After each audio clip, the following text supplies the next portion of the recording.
तो अखंड भारत एक सत्य है। विभाजन होने से क्या क्या होता है, मौलाना अबुल कलाम आजाद का एक लेख, चट्टान नाम का उस समय एक पेपर था लाहौर में, उसके पत्रकार ने उनका इंटरव्यू लिया।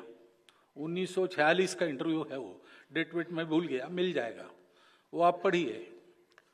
उन्होंने इस विभाजन के विरोध में अपना मत देते हुए विभाजन के परिणाम क्या होंगे इसका कुछ प्रेडिक्शन किया है। वो अक्षरशः सत्य आज हम देखते हैं।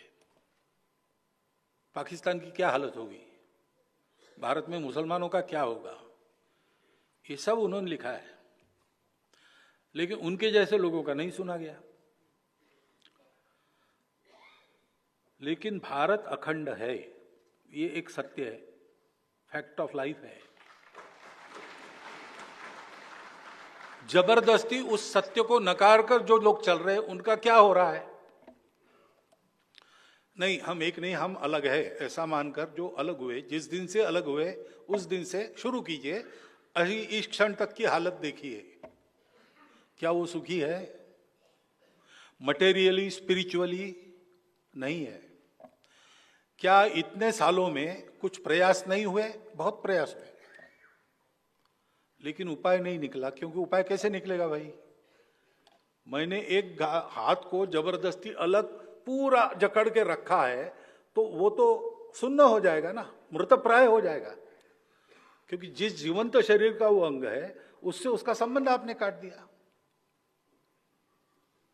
उपाय एक ही है, संस्कृति से, पूर्वजों से, मातृभूमि से हम एक है ऐसा हम समझे और वैसा व्यवहार चालू किए।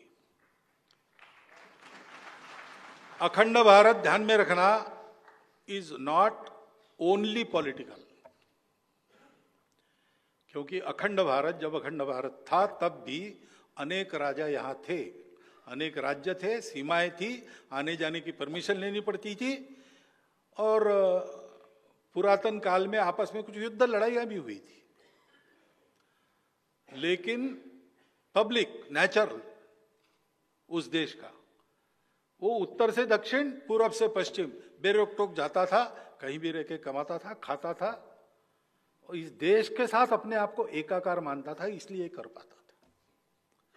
वो भावना अगर फिर से आ जाए तो उस समय का पॉलिटिकल इकोनॉमिक डिस्पेशन कोई भी हो, सबकी उन्नति होगी, सब सुखी रहेंगे, सब शांतिपूर्ण वातावरण में रहेंगे और सबके दोस्त बढ़ जाएंगे। तो ये जो अखंडित भारत का दुस्वप्न है, जिस नींद में हमको पड़ रहा है, उस नींद से जागना बहुत आवश्यक है, और सोया हुआ आदमी कभी ना कभी जागेगा। इसलिए अखंड भारत है, ये समझकर हमको चलना चाहिए।